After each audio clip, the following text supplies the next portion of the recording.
I don't know if you can hear it, but my mum and dad are decorating downstairs and all I can hear is bang, bang, bang, bang, bang.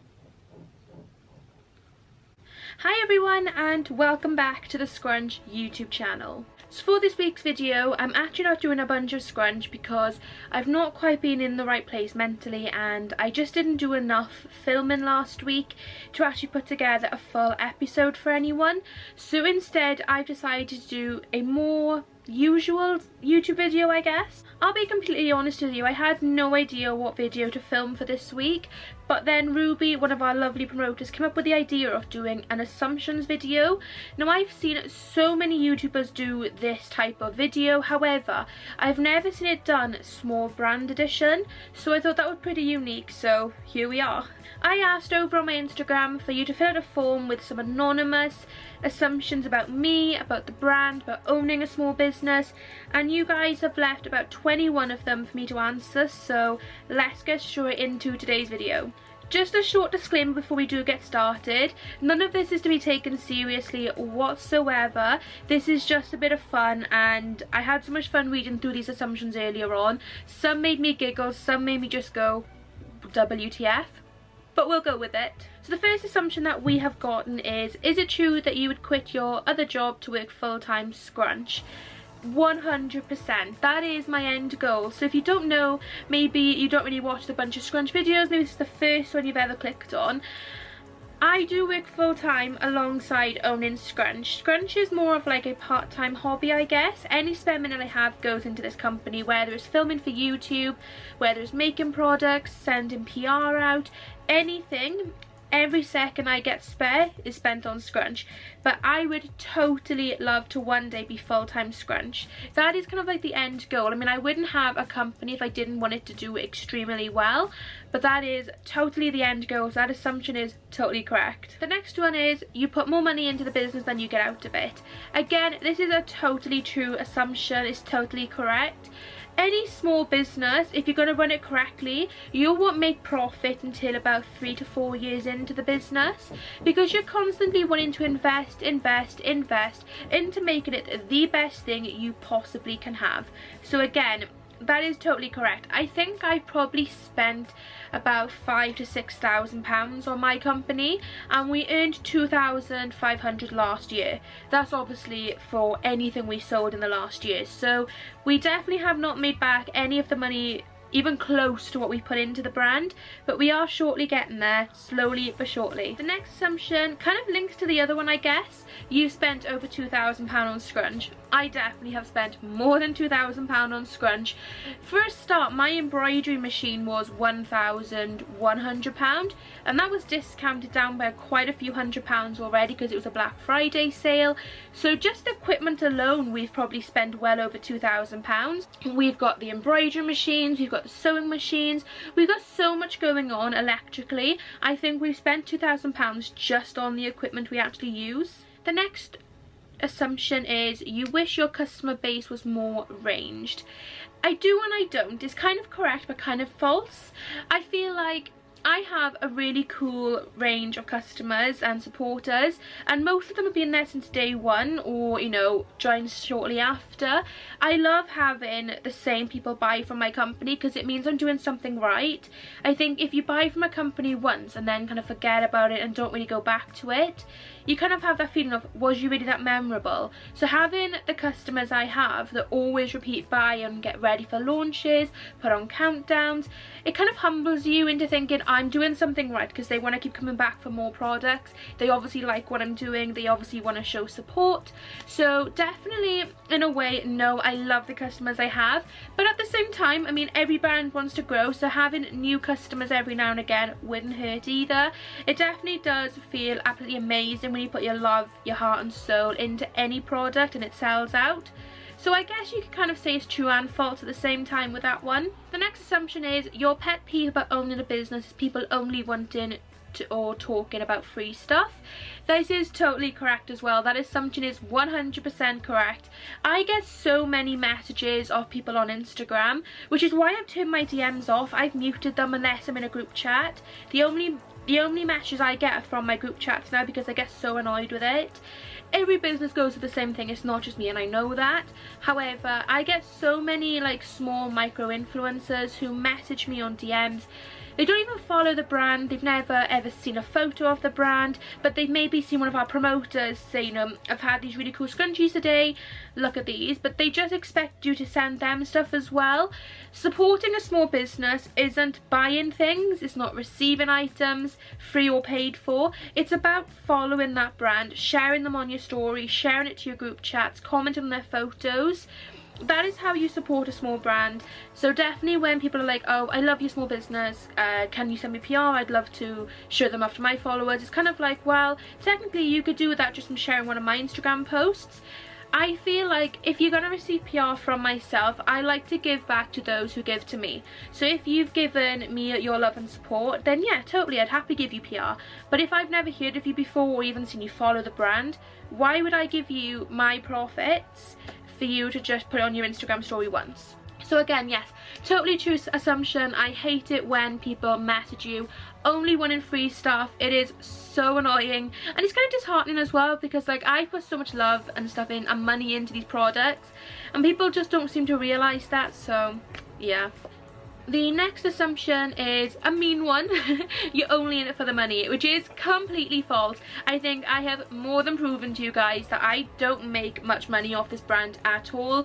In the first year, as I've said, we've spent like 6 grand and we've made 2 grand back, which is amazing. I'm not putting down to anything, but I'm definitely not in it for the money. I loved, do you know, my best thing with owning the brand is the people I've met from it. I know that sounds really strange as a brand owner, but I'm in so many group chats with girls now, whether they own their own business, which I've talked about loads on this channel, whether that's the promoter chat, the scrunch chat, the creative designer chat. I would have none of those people in my life without the brand. So definitely not in for the money, but I'm in it for the friends, I'll tell you that myself. The next one is, have you ever had a bad experience with an influencer or another brand? The question to that one, that's actually quite like a funny one to answer. I guess I have like had some kind of like, not bad beef, but like people have kind of like peed me off, and I'm like, oh, I don't want anything to do with you. There was one brand who actually started like being really rude to one of my friends, and they were like really rude. They were like really insulting, swearing at the person, more or less bullying this person, and this person was only like 13 or 14, she was really young. So I kind of just messaged them and say, look, I don't think it's very professional. I think if you haven't got anything good to say, just leave it, just block it, you know, you don't need to get involved. And they were so rude back to me. They were like, your brand is crap, your products are crap, you're a horrible person. And I was like, okay. So I guess that kind of counts for that one. Influencer, not really. I've never had a bad experience with an influencer. All the girls I've worked with, as I've said, I don't just give out willy-nilly to any random person. I'll always give PR to people I trust. So all the girls I've ever given PR out to who are not promoters, like Lauren, Ella, Olivia, I trust them with the brand, really. They're amazing people. So, and I love the content they create. That's another big thing. I have to love what you create to give you free stuff. But definitely my faves are Ella and Lauren. I don't really think they watch this, but if you do, shout out to you. The next assumption is you genuinely love what you do and you wouldn't change it for the world. Definitely not. I absolutely love owning Scrunch, and I definitely wouldn't change that for the world. I mean, when I first started, I was a bit like, oh, what am I doing here? I didn't even know what I was doing. But honestly, I've had Millie and Nicole, Mia's help, and the promoters, and they have honestly changed my life. I know that's quite a big statement to make, but they genuinely have, because they've made such a difference to everything I do. Scrunch makes me so much happier. Like, I've struggled in my life for so long with mental health and feeling really low and down and kind of like borderline depressed, I guess. But since owning the brand in the last year, my mental health has grown and improved so much. It's actually unreal. You know, I obviously get added stress from where I work full-time, not Scrunch related now, but then when I come home and I see how amazing I'm doing, how much I've built up by myself in my bedroom, it just makes me feel so much better about myself. And seeing like you guys wanting to like tune in to watch these YouTube videos, to purchase my items, just to support and follow and talk to me and make sure I'm okay, that is like the best feeling in the world. So I would not change any of this for anything. The next one is, you actually find owning a business hard? Yes and no. Again, this is kind of one of those ones where I feel like it could be a yes or a no answer. I love owning the brand. It does get stressful, don't get me wrong. It's not like a walk in the park, you know. there is blood, sweat and tears going into this, and I mean literal blood, because the amount of times I have got my fingers trapped in the embroidery machine and the sewing machine is unreal. These are pin cushions now, because honest to God, you've never seen anything like it technically. I mean, it is hard owning a business. You know, you're doing your own thing at the end of the day. You're putting your name out there, so everything you do falls back on you, good or bad. So there's always that added stress of, oh my goodness, am I doing the right thing here for my brand? Am I putting too much money in? Am I sending things to the right people? But I love owning the brand as well. It's stressful, it's got its goods and its bads, but I wouldn't say owning a business is hard. I think it gets hard, but then there's always a reward at the end of that tunnel. Like at the moment now, I'm going through quite a stressful time with the brand, because we're getting so much stock ready for March 1st. Like, you guys have never seen stock like it. We have got things coming left, right and centre. My room, although technically yes, it is always a mess, I mean, I can't help it. It is literally like a stock cupboard at the moment, because everything is boxed up ready to be shipped out. You've got sewing machines left, right and centre. You've got cupboards full of like headbands, tote bags. So yeah, but then on March 1st, I feel like this could be one of the most successful things I've ever done for the brand. So I am so super excited to see what that is like. Assumption number 10, you don't make a lot from the brand. I definitely don't make anything really from the brand, especially look how much we put into the brand. I think it kind of varies with what we're doing launch wise as well. I think the most I've made from one single launch, so in like one night I mean, so like say from was probably going to be June. So our June restock / launch was the summer launch. I think the brand made 550 odd pounds from that one launch. And when you think about it, we only had like 30 different variations of scrunchies at that time. So I think we definitely, for what we did, made a lot of money. But I think I probably put about, say, £300 worth of money into that one launch in particular. That's obviously, you know, calculating shipping costs, packaging, the machines we were using. So I think the most we've ever earned in one single launch night was £550, which is amazing. That's like someone's wage, and I understand that completely. But when you look how much you actually put into the brand, you know, technically I probably made about £100–200 that night, which again, amazing, don't get me wrong. But I think people expect and assume that you earn thousands every launch, and it definitely is not the case. I mean, if I did earn a couple of £1,000 every launch, I would not be full-time in work, let me tell you. The next one is, you get jealous when some of your customers / promoters promote other scrunchie brands. Definitely not. I am like the biggest small business supporter you will ever find.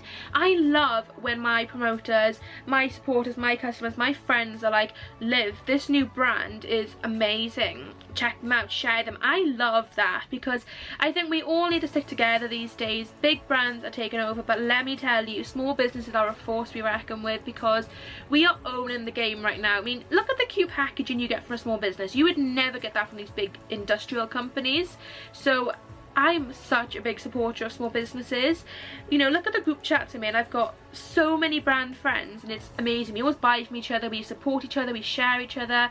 It is amazing, and that is definitely false. I would never get jealous over another small business owning the game, because we all need to support each other. And yeah.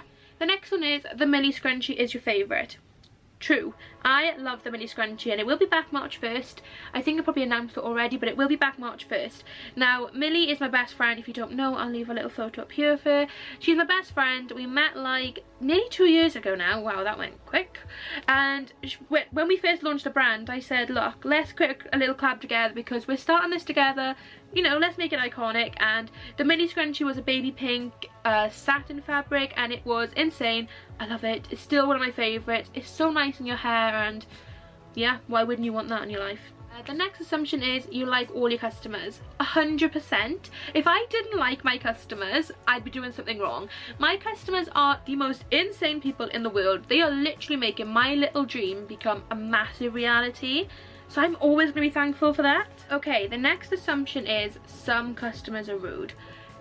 I wouldn't say my customers are rude. I think they get frustrated sometimes when things are out of my hands. I mean, let me tell you a little story. Over Christmas, obviously, Royal Mail, which we use to ship all our parcels out with, got a little bit overwhelmed, to say the least. I'll insert some photos of what I could find. Yeah, they got really busy over Christmas, bless them. And with COVID, they had hardly any staff anyway, so it was going to be a struggle. But It meant a lot of parcels were delayed, and it was completely out of anyone's hands because we can't control how many staff they have and when they deliver parcels. But there was one customer we had where their parcel was delayed and I had nothing, I couldn't do anything, it was out of my hands. I'd shipped their parcel off, there was literally nowhere to be seen from me, it was all with Royal Mail, and because their parcel didn't arrive on time, they became quite rude and quite aggressive and abusive towards me. They are blocked now, they're not a customer anymore. But yeah, it was a bit eventful. Our next assumption is some of your promoters piss you off.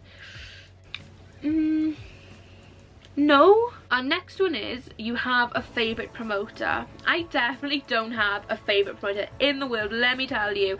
All of the girls, I love them for different reasons. We've recently taken on 5 new promoters and they are fitting in so well, and we've also got our old ones. I call them the oldies and the newbies because it's just funny. They love it. But honestly, the girls who've been there for a while are so welcoming to new people as well, and they're so supportive. We're just literally, as I've said, a big family, and I definitely don't have a favourite promoter. They're all my favourites. And then our last assumption is you find some of your promoters ungrateful. Definitely not. I dropped my phone. Definitely not. My promoters are my brand. Honestly, without the promoters, I wouldn't have my brand. I love them to bits. They are never ever ungrateful for anything. Recently we sent out the birthday PR and I've never seen people get so excited over Scrunchies, sweets and chocolate or cake bar. I've never ever seen people get so like, I need it over anything in my life.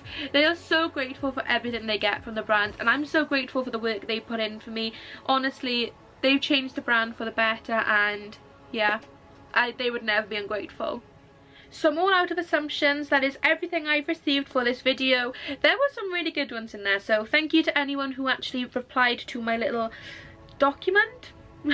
It was completely anonymous. I couldn't see who wrote what, so I think that made it all the more fun because it was just genuine like assumptions of the brand. There was no like, I'm too scared to write this or whatever. It is literally all anonymous, so that was more fun than anything else. So again, thank you to anyone who has sent in any assumptions for this video, much appreciated. If you're new to Scrunch and would like to be kept up to date when we film new YouTube videos, or if you want to get involved like this one where you could send some Q&As in or some assumptions, make sure you head over to our Instagram, which is Scrunchbyliv, where we will always ask for our YouTube video ideas, or if we have anything like this happening again, we will ask you over there. So make sure you go follow, like all our posts, spam us, whatever you want to do, but head over to our Instagram, Scrunchbyliv, to be updated of new uploads. And if you would like to shop Scrunch, you can head over to our website, link is in the description below, but it is simply just scrunchbyliv.com. Nice and simple, memorable. I don't know what I'm doing right now. I'll be completely honest with you, if you're watching this before March 1st, 2021, there probably isn't anything on the website because we have completely cleared everything out right now, ready for March 1st. So mark your diaries, March 1st, 2021 at 8 PM UK time. All of our new launches are happening. We've got tote bags, we've got a massive restock, the promoter collection to go live. We've got so much stuff happening March 1st, so mark your diaries for that. But it will all be on the website on March 1st. And as usual, if you're new around here and you haven't yet subscribed, hit the subscribe button down below. It's free to do, it's easy to do. What else would you want? We do weekly uploads now, Sunday at 6 PM UK time every single week. We are in the middle of doing like a little docu-series called A Bunch of Scrunch, so that will be back with you next week, I promise. This week was a bit of a blip, I'll be completely honest, but it's back with you next week, so make sure you hit subscribe, ready for that. Like this video and comment below any more assumptions you have. I would love to make a part 2 of this video because I've had so much fun reading what you guys think about the brand and assuming about the brand and putting everything straight. Also, while we're on the topic of small brands right now, for March 1st I'm doing loads of giveaways, so there's a little hint of what's happening on that day. This little brand called Ditzy Candles, they were recommended to me from Amy, one of my promoters, as I've been looking for little prizes, and she makes candles, she does handmade candles, and she's made the cutest friggin' candle in the world just for the brand, just for this giveaway. It's a birthday cake one. Birthday scrunchie, birthday cake candle, but she has literally done the cutest little photo shoot of these in the world. I mean, I'm sorry, but what, this is the most insane thing ever, so thank you. But that is all I have for today's video. I hope you've enjoyed. Make sure you like, comment and subscribe. Turn on post notifications as well, just in case you forget when we upload. And I will see you next week in A Bunch of Scrunch episode 5, 6? I don't even know what episode we're on. Thank you and bye!